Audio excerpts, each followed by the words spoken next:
Dad couldn't understand why his daughter's grave kept growing. The truth hit him like a wave and he finally broke down, tears streaming down his face. Before we start, let us know in the comments what time it is and where you're watching from. Also, don't forget to strike that like and subscribe button. Let's dive in. The cemetery had always felt too still for Robert. He despised the silence, hated how life continued while he stood paralyzed by grief. Each step on the gravel path seemed heavier than the last. His polished shoes crunched underfoot, a reminder of the weight he carried when she no longer could. His black suit, as always, clung to his frame. He couldn't bring himself to visit her grave in anything less. Dressing well was the only thing he still felt he could do for her. When he reached the headstone, his chest tightened. The granite bore her name in crisp lettering, and though it was familiar, the sight always cut deep. "My baby girl," he whispered, his hand trembling as it traced the stone. But something caught his eye. He froze. The earth above her grave wasn't level like the others. Instead, it rose unnaturally, forming a smooth mound as if the ground itself was resisting the stillness. Kneeling, he touched the grass, noticing how soft and too green it was. Robert frowned, forcing a shaky laugh that didn't sound like his own. "The grounds crew must have messed up," he muttered, though there was no one around to hear him. Speaking it aloud was the only way to calm the panic clawing at his chest. But when he returned 2 days later, flowers in hand, the mound had grown even larger. He froze in his steps, clutching the bouquet so tightly that the stems bent under his grip. His lips trembled, disbelief flooding him. This can't be right, he thought. He glanced around the cemetery as if someone else would see what he was seeing, but the passers-by simply walked on, oblivious. Robert knelt down, pressing his palm to the ground. The earth beneath his hand felt loose and damp, as if it had been disturbed recently. "Why?" he whispered, his voice breaking. "Why can't you just rest, sweetheart?" On his third visit, he could no longer ignore it. He approached the groundskeeper, a young man pushing a mower nearby. "Hey," Robert called, his voice sharp with anxiety. "Come here. Look at this." The worker followed him to the grave. "What seems to be the problem, sir?"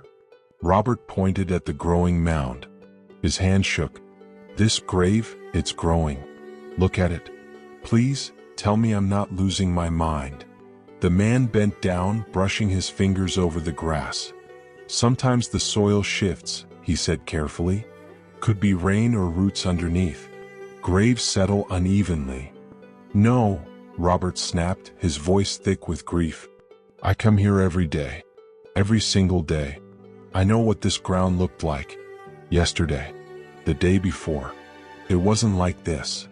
Tears welled in his eyes. "This isn't settling. It's rising." The worker hesitated, his expression softening. "Sir, grief can play tricks on your mind. Maybe it looks different to you."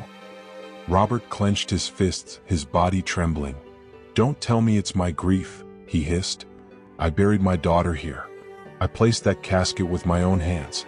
I know what I'm seeing." His voice cracked. "Please don't take this from me. Just tell me the truth. Does this look normal to you?" The groundskeeper swallowed, looking at the mound again. His silence spoke volumes. That night, Robert sat in his dark living room, tie undone, his face buried in his hands. His voice broke the silence. "Why, baby? Why does your grave keep changing? Why can't I give you peace?" His sobs echoed through the empty house, the silence filled with the ghost of her laughter. By the week's end, Robert couldn't take it any longer. Each visit showed the grave growing higher, more vibrant, as if something beneath the earth was pushing upwards to meet him. The other graves lay undisturbed, peaceful, but hers seemed alive, restless. On his 7th visit, he stood before the mound, lips trembling. "If anyone's done something to you," he whispered to the headstone, "if anyone dared disturb you, I'll find out. I'll make this right." Desperation drove him to the cemetery office. He stood at the counter, gripping the edge. "I want her grave opened," he said, his voice steady though his hands shook. The manager looked at him in disbelief. "Sir, that's a serious request. You can't do that." I'm her father, Robert spat, slamming his fist on the desk. I've watched it grow day by day. You think I'm imagining it? Come see for yourself. But I won't stand here and be told to ignore this. Something is wrong. Reluctantly, the manager agreed, scheduling a crew to meet Robert at the grave the following week. When the day arrived, Robert stood in his suit, hands tightly clasped behind his back, his knuckles white. The mound towered higher than before, its silence mocking him. The workers showed up with shovels, exchanging uneasy glances. The groundskeeper, familiar with the grave, refused to meet Robert's gaze. Robert's voice was hoarse but resolute. "Dick, I need to know. I need the truth." One of the workers stepped forward, the spade biting into the ground. Damp earth spilled out, releasing a scent of fresh roots pushing through the soil. Robert's heart pounded in his chest as he pressed his hand against his lips, eyes fixed on the workers peeling back the layers of earth. The truth beneath that swollen grave was about to be uncovered. With each thrust, the shovel sank deeper into the ground, dull thuds echoing through the air. Robert stood rigid beside the grave, his hands still covering his mouth as soil poured out in clumps. The grass tore away, revealing dark, moist earth beneath. The mound had always felt alive, and now, as the ground parted, the truth pressed close enough to suffocate him. One of the workers muttered nervously, "Feels loose, like something's been moving under there." "Keep going," Robert urged, his voice cracking. "I need to know what's causing this." The men hesitated, exchanging uneasy glances, but Robert's stare pushed them forward. They dug carefully, with reverence for the grave. A few inches down, the first worker stopped, his shovel striking something firm yet fibrous. "Sir," the worker whispered, crouching low. He brushed away soil with his gloved hand. Brown, tangled strands emerged, thick and knotted, stretching sideways through the earth. Robert's stomach tightened. "What is that?" Another worker leaned closer. "Roots," he murmured. "But not from the cemetery trees. These are fresh." The team kept digging, uncovering more. The grave was laced with roots twisting upward, pushing through the soil and weaving beneath the grass. These weren't random. They had been planted there. Robert sank to his knees, breath coming in ragged gasps. He dug at the earth with his hands, pulling out a small piece of wood. His heart stopped for a moment as he realized it was part of a young sapling, broken, yet unmistakable. In that instant, everything clicked. His daughter had always adored trees. He remembered the tiny potted sapling in her room, the one she watered every morning, nurturing it like a secret promise. She used to say, "Trees live forever, Daddy.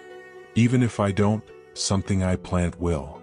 Tears welled up in Robert's eyes, his chest tightening with grief. He had forgotten about that pot, tucked away in a corner of her room after her passing.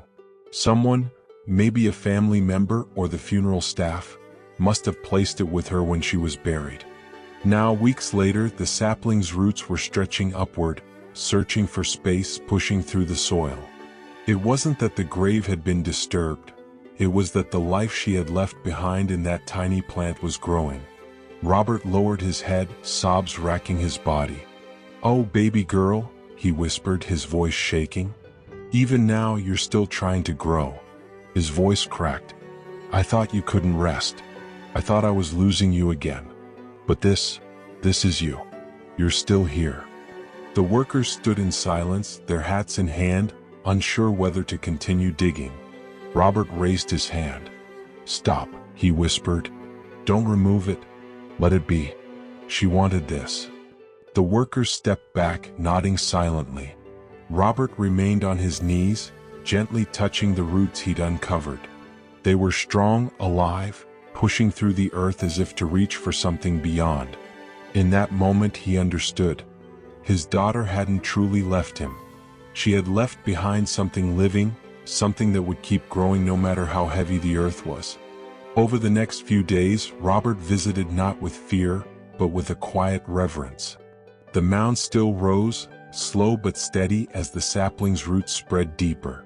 The cemetery staff promised to let it grow, to allow the tree to settle in that sacred ground.